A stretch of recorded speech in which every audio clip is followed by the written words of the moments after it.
स्वागत है आपका प्रखर नवनीत में। मैं बबलू सैनी। आज हम आए हुए हैं अनुष्ठान आनंदस्य भोजनम में, जो कि राजस्थानी जो जायके को जयपुर में हर किसी की ज़ुबान पर स्वाद का तड़का लगाने के लिए आप सभी के सामने और आपके लिए जो एक देसी ट्रेडिशनल के साथ जो गांव की थीम पर इन्होंने जो रेस्टोरेंट खोला है, आखिर इसके पीछे इनका विचार क्या रहा। इतने यूनिक कॉन्सेप्ट, साथ ही साथ पीसफुल यहाँ पर वाइब है, थोड़ा सा कल्चरल देखा गया है पूरा रेस्टोरेंट। कैसे इनके दिमाग में ये विचार आया, जयपुर जैसे शहर में इनका ऐसा व्यवसाय खोलने का क्या मकसद रहा, सीधे मैम से जानते हैं। मैम, एक बार आप अपने बारे में थोड़ा परिचय दे दीजिए दर्शकों को। मेरा नाम आशा शर्मा है। हम यहाँ मानव आश्रम में रहते हैं और मेरा बेटा सिंगापुर रहता था, फिर वो यहाँ आया तो उसका मन में विचार आया कि अपन इस तरह का कुछ खाने का खोलें जो भारतीय कल्चर से संबंध रखता हो। और हम लोग पुराने रहने वाले हैं तो हम वही सब चीज़ें हमने जीवन में भी देखी थी। हम लोगों के सब वही काम होता था, चूल्हे पे रोटी बनती थी, जो कि आज सब लोग भूलते जा रहे हैं। कोई जानता ही नहीं है चूल्हा क्या होता है, कैसे मिट्टी के तवे पे खाना बनता है।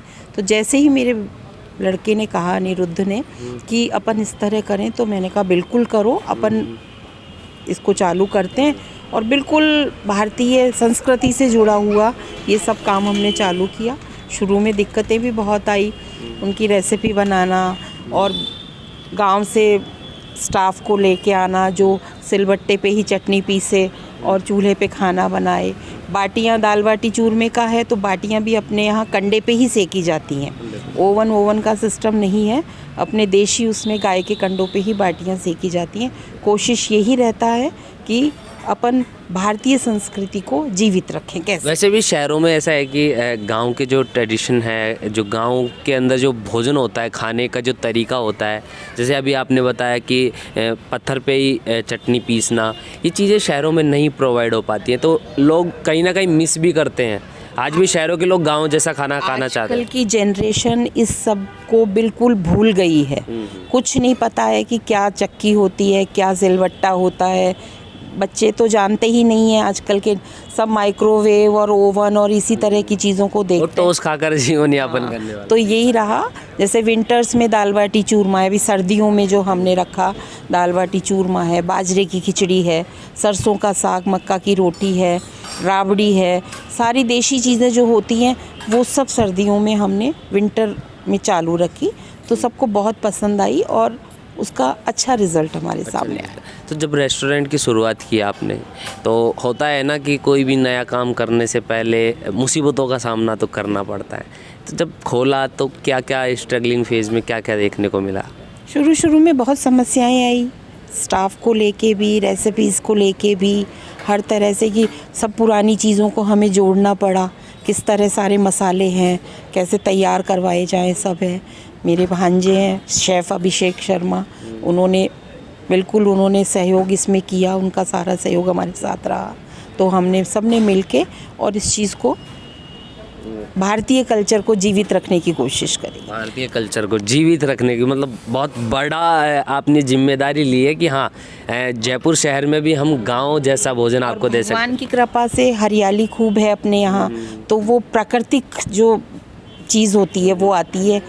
गेस्ट बैठते हैं, अतिथि हमारे, और सामने ही गरम रोटियाँ सिक रही हैं, आ रही हैं, तो वो एक अनुभूति होती है, फीलिंग आती है व्यक्ति को कि भाई हम बिल्कुल देशी चीज़ खा रहे हैं और सामने ही स्वच्छ बन रही है, इस तरह से। मैडम जो मैं जब रेस्टोरेंट के अंदर जब एंटर किया तो मुझे जो एक साउंड सुनाई दिया वो एकदम पीसफुल था। मैं बाहर की जितनी भी टेंशन थी वो मेरी अंदर आकर एकदम में से गायब हो गई।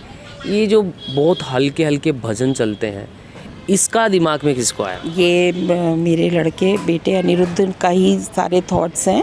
उसने यही रखा है कि भजन भगवान के उसी तरह से सूदी सूदी धीरे धीरे चलते रहें तो पॉजिटिव वाइब्स आती है इससे। गाने वाने ये आजकल के कुछ समझ नहीं आते हैं। सड़क बैग तो हर कोई करने हर जगह आपको हर होटल्स में मिलेंगे वो, और यहाँ सुबह शाम अलग ही चलता रहा। भक्ति का सा माहौल रहता है, और जो गेस्ट आते हैं वो भी इससे बहुत आनंद लेते हैं। और बाकी आपने संस्कृत के श्लोक भी लिख रखे हैं यहाँ पर, कई जगह पे मैंने देखा है, तो उनके पीछे का राज? उसके पीछे का राज यही है कि जो अनिरुद्ध के बड़े दादाजी थे वो वैदिक लिटरेचर के बहुत बड़े स्कॉलर पंडित मोतीलाल जी शास्त्री थे, और इनके हेरिडिटी है। बच्चों को खुद ही को वो संस्कार तो आते ही हैं घर से, तो इसको ही सारा था, और इसी ने सारे वो श्लोक वगैरह ढूंढे और उस सबको करा, लिखवाया वहाँ पे, और ये सब समझता है तो इसको फॉलो किया, उस चीज़ को, अपनी संस्कृति को सामने रखा। बिल्कुल। तो मैडम माँ बेटे ने मिलकर जो बिजनेस बिल्डअप किया, बिजनेस बनाया, तो बेटा जब कहीं पे हताश होता है, कभी बिजनेस में चलता रहता है उतार चढ़ाव, तो तब आप एज ए पार्टनर डील करते हैं, एक माँ के तरीके से डील करते हैं, तब कौन सा मतलब बच्चे को कैसे संभालते हैं?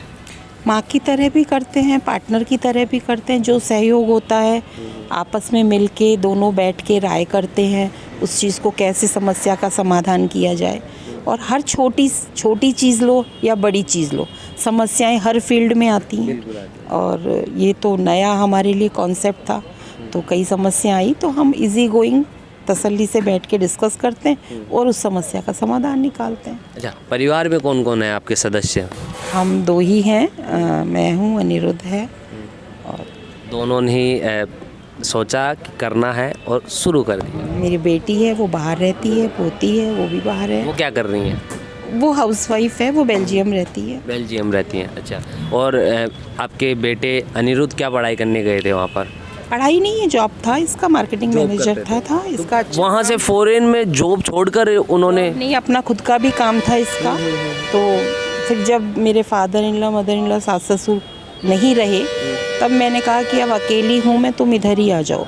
तब फिर ये सब वहाँ से बाइंड अप करके यहीं आ गया था। आपने अकेले ने परिवार को संभाला, और फिर साथ ही साथ बेटा भी बाहर रहता था, तो उन्होंने भी सोचा कि भाई माँ के पास चले, ऐसा करके फिर वो यहीं आ गया। फिर हमने ये काम चालू किया, नया थॉट आया इसमें। अभिषेक जी ने बहुत मेरे भांजे हैं शेफ़, उन्होंने बहुत मदद करी, तो उनके सहयोग से और हम दोनों ने मिलके सब काम चालू करा। आगे आपका क्या विचार है इस बिज़नेस को लेकर कि जयपुर ही नहीं पूरे राजस्थान में ये फैले? राजस्थान का तो कल्चर है, पूरे भारत में फैले, इसके लिए विचार है। सोच तो यही है कि जितना आगे बढ़ा सकते हैं, जैसे भी समय अनुरूप परिस्थितियां जहाँ जहाँ करेंगी, वो पॉजिटिव सोच रख के चलना चाहिए आदमी को, है ना। तो उसी हिसाब से जैसे होगा आगे बढ़ते जाएंगे। एक बार दर्शकों को आप एड्रेस बता दीजिए अपना, क्योंकि वो आना चाहते हैं, वो चाह रहे हैं कि एक बार जल्दी से एड्रेस बताएं हमें, हम भी आ रहे हैं। ये अनुष्ठान है आनंदस्य भोजनम, ये गोपालपुरा सर्किल के पास मेन टोंक रोड पे शॉप नंबर 2 एड्रेस आता है इसमें, और फ्लाईओवर के नीचे ही है। आराम से पधारिए, जो अतिथि आते हैं उनका बहुत बहुत स्वागत है हमारे अनुष्ठान में। और जो भी भारतीय कल्चर की चीज़ें हैं, संस्कृति की, वो सब हम कोशिश करेंगे कि आपको पेश करी जाए। और ये तो आप जब आएंगे तो आपको दिखेगा कि इनका जो खाने का जायका है, साथ ही साथ इनका जो स्वागत सत्कार का और यहाँ की जो वाइब है, पीसफुल वाइब, भक्तिमय वाइब है, साथ ही साथ जो खाने का कल्चर है वो आप देखोगे। और मैं आपको लेकिन अभी दिखा देता हूँ कुछ चीज़ें, आपको हम दिखा भी रहे हैं और आगे भी हम दिखाएंगे कि क्या क्या चीज़ें यहाँ पर मौजूद हैं, वो भी मैं इसमें दिखाऊंगा। लेकिन आप एक बार यहाँ पर ज़रूर आएँ, मैम ने एड्रेस आपको बता दिया है, आपका स्वागत है, सत्कार है।